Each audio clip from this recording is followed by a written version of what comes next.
Hi, thanks for tuning in to our daily inspiration. Well, for this video, I'd like to share something about Padre Pio and that how he was able to speak with angels, having conversation with the angels. He could speak to them, hear them, and see them.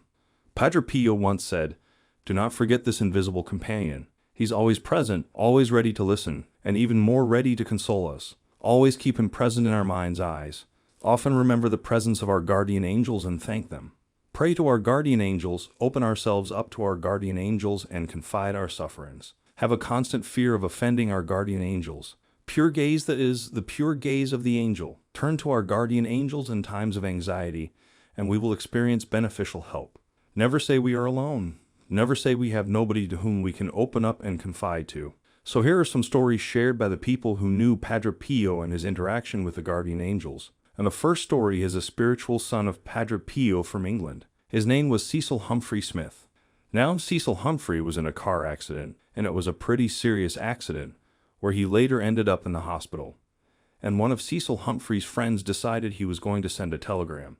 That was before the time of emails and even telephones, and he was sending a telegram to Padre Pio to let him know about the accident, to ask him for prayers. This friend went down to the telegraph office, and before he could even hand in his telegram for his message to be sent, the clerk at the desk handed a letter from Padre Pio to this person, in which Padre Pio was promising his prayers for Cecil Humphreys. So how did he know that the accident had happened? No one had told him.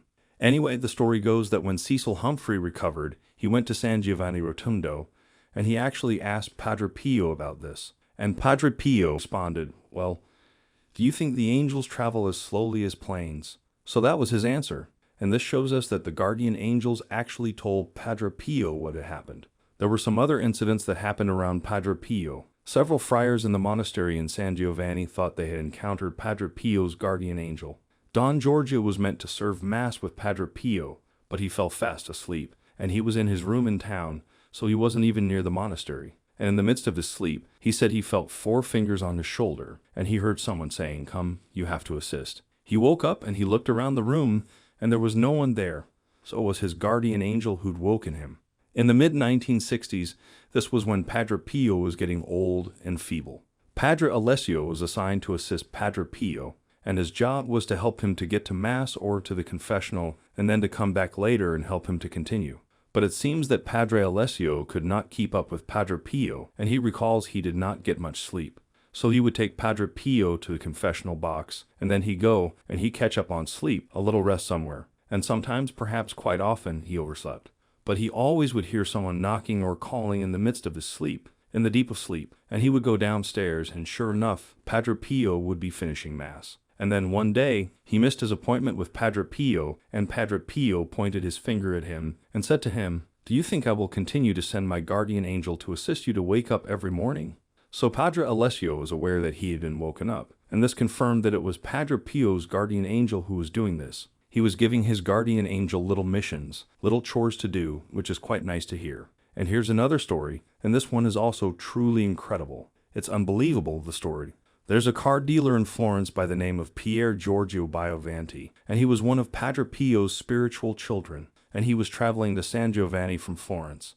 As he got tired from traveling at sunset, he stopped his car for a little rest. He got out, and he went and bought coffee. After that, he got back into his car, and he put his hands on the steering wheel. He had no recollection of the rest of the journey, absolutely nothing. Anyway, they pull into the square in front of the monastery 3 hours later, and Giorgio, he felt someone shook him on the shoulders and said, "Come on now, take over." So this was 3 hours later.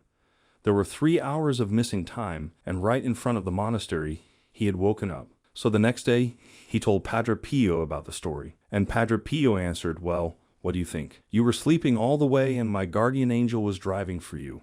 Our next little story. Padre Alessio said Padre Pio communicated not only with his guardian angel, but also with the guardian angel of other people, of his spiritual children. And here are some examples to illustrate this.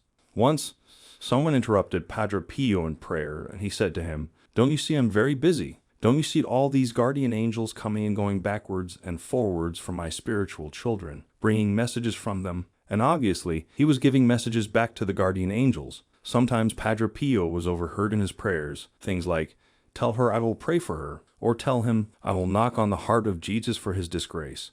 Another time in the monastery, people heard voices of singing, incredible singing in pure harmony, and they were so astounded they looked around, but they could not find where the singing was coming from. They could not find the source of the singing. So one of the friars went and asked Padre Pio where it was coming from. And he said, "Why are you so surprised? They are the voices of the angels who are taking souls from purgatory to paradise." As we know, he was reluctant to speak to people about this spiritual phenomenon, but he did correspond with his spiritual directors, and in which he described in some of these stories that he was in almost continual contact with his guardian angel. And his guardian angel protected him from both human and supernatural enemies, but also did other tasks for Padre Pio, like translating letters. That's quite useful, that a letter comes in a foreign language and the guardian angel would help him to understand the letter. If we can just recap what Saint Pio said about the guardian angels, we should have great devotion to our guardian angels. How consoling to know that nearest to us is a spirit who, from cradle to grave, does not leave us even for an instant. This heavenly spirit guides and protects us as a friend and as a brother.